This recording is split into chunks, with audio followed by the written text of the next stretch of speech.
존경하는 국민 여러분, 김진표 국회의장님과 의원 여러분, 저는 오늘 새 정부의 첫 번째 예산안을 국민과 국회에 직접 설명드리고 국회의 협조를 부탁드리고자 5개월여 만에 이 자리에 다시 섰습니다.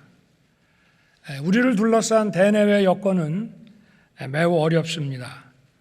전 세계적인 고물가, 고금리, 그리고 강달러의 추세 속에서 금융시장 변동성은 커지고 경제의 불확실성은 높아졌습니다. 취약계층과 사회적 약자들이 입는 고통은 점점 커지고 있습니다. 재정 건전성을 유지하면서 금융 안전성과 실물 경제 성장을 도모하는 나라와 그렇지 못한 나라 간의 국제 신인도 격차가 확대되고 있습니다. 산업과 자원의 무기화 그리고 공급망의 블록화라는 세계적인 흐름 속에서 가치를 공유하는 국가들과의 협력이 그 무엇보다 중요해졌습니다. 안보 현실 또한 매우 엄중합니다. 북한은 최근 유례없는 빈도로 탄도 미사일 발사를 비롯한 위협적인 도발을 계속하고 있습니다. 이는 유엔 안보리 결의에 대한 중대한 위반이자 국제사회에 대한 정면 도전입니다. 나아가 핵 선제의 사용을 공개적으로 표명할 뿐 아니라 7차 핵실험 준비도 이미 마무리한 것으로 판단됩니다. 우리 국민들이 안심하고 일상을 영위하실 수 있도록 한미 연합방위 태세와 한미일 안보 협력을 통해 압도적인 역량으로 대북 억제력을 강화할 것입니다.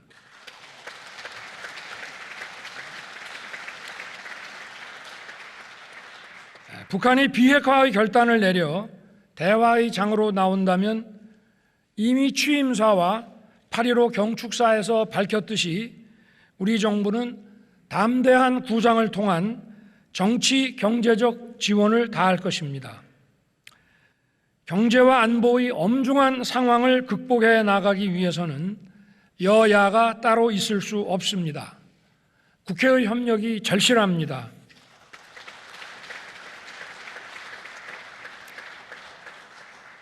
국민 여러분, 그리고 의원 여러분, 저는 지난 7월부터 최근까지 10차례에 걸쳐 진행된 비상민생경제회의를 통해 직접 민생 현안을 챙겼습니다.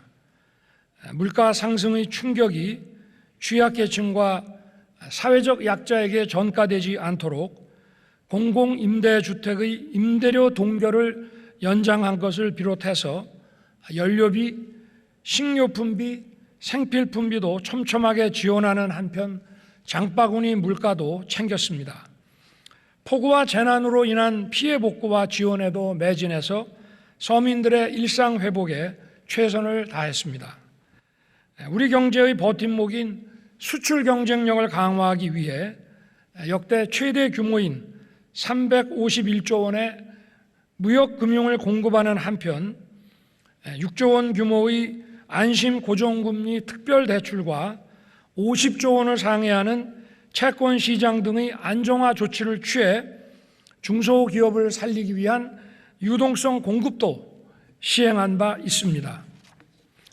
나아가 우리 경제의 미래 먹거리를 찾기 위한 산업의 고도화 미래 전략 산업 육성에도 박차를 가하고 있습니다. 이번에 정부가 제출한 예산안에는 우리 정부가 글로벌 복합 위기에 어떻게 대응할 것이며 어떻게 민생 현안을 해결할 것인지 그 총체적인 고민과 방안을 담았습니다. 지금 우리 재정 상황이 녹록지 않습니다. 그동안 정치적 목적이 앞선 방만한 재정 운용이 결국 재정 수지 적자를 빠르게 확대시켰고 나라 빚은 GDP의 절반 수준인 1,000조 원을 이미 넘어섰습니다.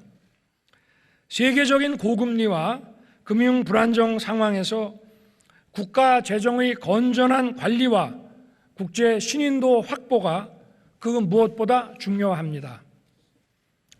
뿐만 아니라 경제 성장과 약자 복지의 지속 가능한 선순환을 위해서는 국가 재정이 건전하게 버텨주는 것이 매우 중요합니다. 정부는 지난 7월에 국가재정전략회의를 통해 건전 재정 기조로 내년 예산안을 편성하기로 확정한 바 있습니다. 내년도 총 지출 규모는 639조 원으로 2010년 이후 처음으로 전년 대비 예산을 축소 편성했습니다. 정부는 역대 최대 규모인 24조 원의 지출 구조 조정을 단행한 결과 재정 수지는 큰 폭으로 개선되고 국가 채무 비율도 49.8%로 지난 3년간의 가파른 증가세가 반전돼서 건전 재정의 전환점이 됐습니다.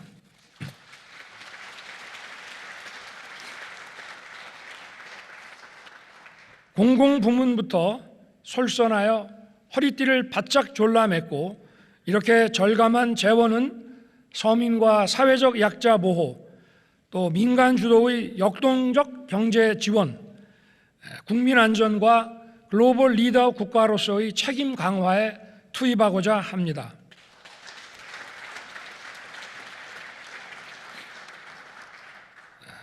사랑하는 국민 여러분, 그리고 존경하는 의원 여러분, 그리고 이 자리에 함께해 주신 대법원장님, 헌법재판소장님, 선거관리위원장님, 그리고 감사원장님, 경제가 어려울수록 더 큰 어려움을 겪는 사회적 약자를 보호하는 것은 국가의 기본적 책무입니다. 우리 정부는 재정 건전화를 추진하면서도 서민과 사회적 약자들을 더욱 두텁게 지원하는 약자 복지를 추구하고 있습니다.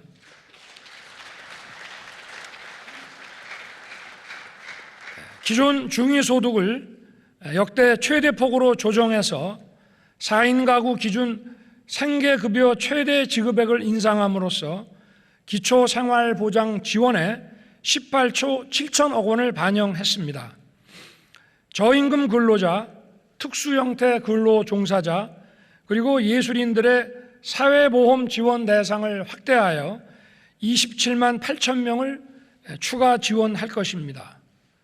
근로환경에 열악한 50인 미만의 소규모 사업장 7천여 곳에 휴게시설 설치 등 근로환경 개선을 획기적으로 실행할 것입니다. 아울러 장애인과 한부모 가족에 대한 맞춤형 지원도 강화할 것입니다. 장애 수당을 8년 만에 처음으로 인상하고 발달장애인에 대한 돌봄 시간을 하루 8시간까지 확대함과 아울러 장애인 고용장려금도 인상할 것입니다. 또한 중증장애인의 콜택시 이용 지원을 확대하고 저상버스도 2,000대를 추가 확충하는 등 장애인의 이동권을 최대한 보장하겠습니다.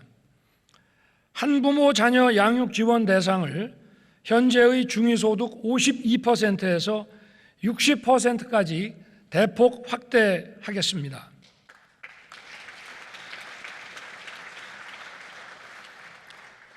올해 폭우 피해에서 드러났듯이 반지하 쪽방 거주자들의 피해가 많았습니다. 이분들께서 보다 안전한 주거 환경으로 이주하실 수 있도록 보증금 무이자 대출을 신설하고 민간 임대주택으로 이주할 경우 최대 5천만 원까지 지원할 것입니다.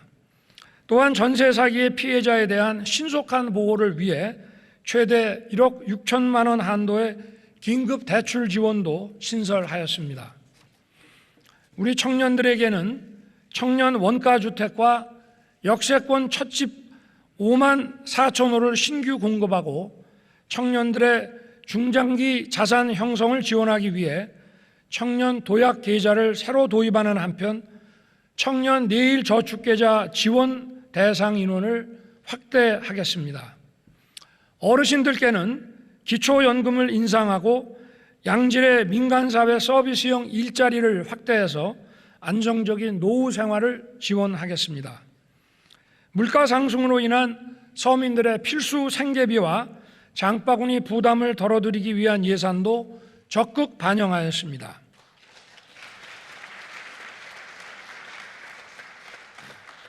우선 에너지 바우처 지원을 확대하고 농축수산물 할인 쿠폰 규모를 금년도의 590억 원에서 1,690억 원으로 약 3배 확대했습니다.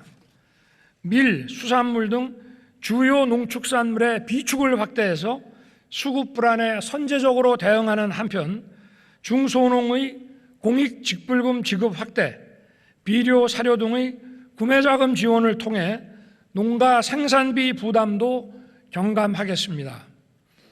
아울러 지방소멸 대응 특별양여금을 1조 원으로 확대하고 국가균형발전 특별회계 투자 규모를 지역 수요가 높은 현장 밀착형 자율사업을 중심으로 대폭 확대하여 지역 주도로 성장 동력을 찾을 수 있도록 돕겠습니다.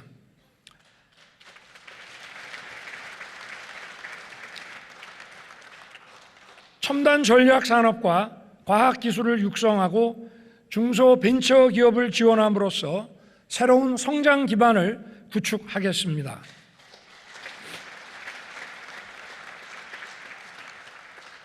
먼저 메모리 반도체의 초격차 유지와 시스템 반도체의 경쟁력 확보를 위해 전문 인력 양성과 연구 개발, 인프라 구축 등에 총 1조 원 이상을 집중 투자하겠습니다.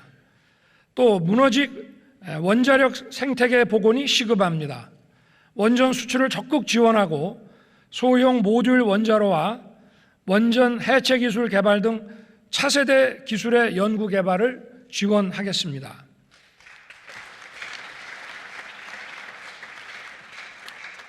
양자 컴퓨팅, 우주항공, 인공지능, 첨단 바이오 등 핵심 전략 기술과 미래 기술 시장 선점을 위해 총 4조 9천억 원의 R&D 투자를 지원하겠습니다. 민간 투자 주도형 창업 지원을 통해 벤처기업과 스타트업에 대한 지원을 확대하고 중소기업의 스마트화 지원과 연구개발 등 혁신 사업에도 3조 6천억 원을 투입하겠습니다.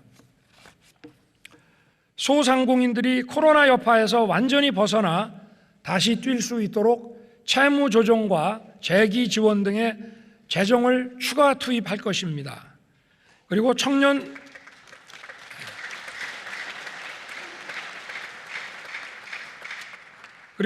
농업인에 대한 영농정착지원금, 맞춤형 농지와 금융지원 등을 패키지로 제공해서 농업 혁신을 주도할 수 있도록 돕겠습니다.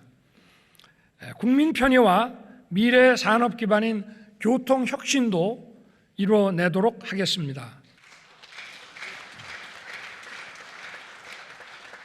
수도권 GTX는 기존 노선의 적기 완공과 신규 노선 계획에 총 6,730억 원을 투자하고 도심 항공교통, 개인형 이동수단 등 미래 교통수단의 조기 상용화를 위해 실증 실험시설, 환승센터 구축 이런 것을 비롯한 기술 혁신 기반을 조성하겠습니다. 또 홍수 가뭄 등 자연재해에 대비하기 위해 대심도 빗물 저류 터널 3개소 설치를 지원하고 스마트 예보 시스템 구축 등 재해 예방 체계도 강화하겠습니다. 또 보행자 교통 안전을 위한 횡단보도 조명 등 시설 개선, 어린이 보호구역 무인 단속 장비 확대 등을 통해 생활 속의 안전도 꼼꼼하게 챙겨가겠습니다.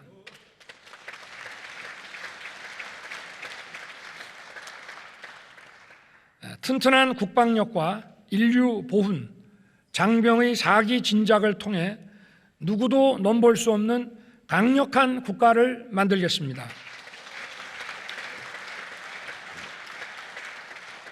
안보 위협에 대응하여 현무 미사일, F-35A, 패트리어트의 성능 개량, 장사정포 등에 대한 요격 체계 등 한국형 삼축체계 고도화에 5조 3천억 원을 투입하고 로봇 드론 등 유무인 복합 무기체계 전환을 위한 투자, 그리고 군 정찰 위성 개발, 사이버전 등 미래 전장 대비 전력 확충을 위한 투자도 확대하겠습니다.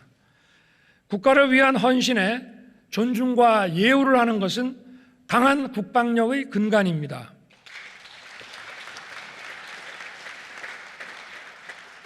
국민과 장병의 눈높이에 맞도록 병영 환경을 개선하고 사병 봉급을 2025년 205만 원을 목표로 현재 82만 원을 내년에 130만 원까지 인상해서 병역 의무 이행에 대한 합당한 보상이 매년 단계적으로 이루어지도록 하겠습니다.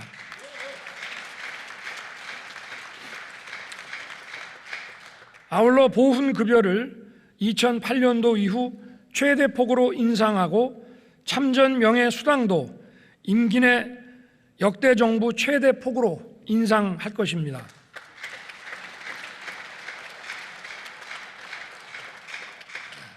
격화되는 경제 블록화 물결에 대비하여 경제 안보 역량을 강화해야 합니다.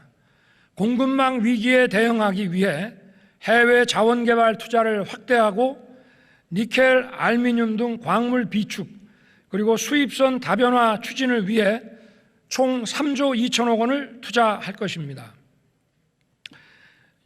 유엔 연설에서도 밝혔듯이 국제사회에 책임 있게 기여하지 않고서는 우리의 국익도 제대로 지켜내기 어려운 것이 엄연한 현실입니다. 정부는 글로벌 리더 국가로서의 책임과 역할을 다하기 위해 공적 개발 원조를 4조 5천억 원으로 대폭 확대하였습니다. 이를 통해 해외 긴급 구호 지원과 저개발국과 개도국을 대상으로 원조를 확대할 것이며 글로벌 보건 안보와 백신 개발 지원에 주도적 역할을 수행해 나가겠습니다.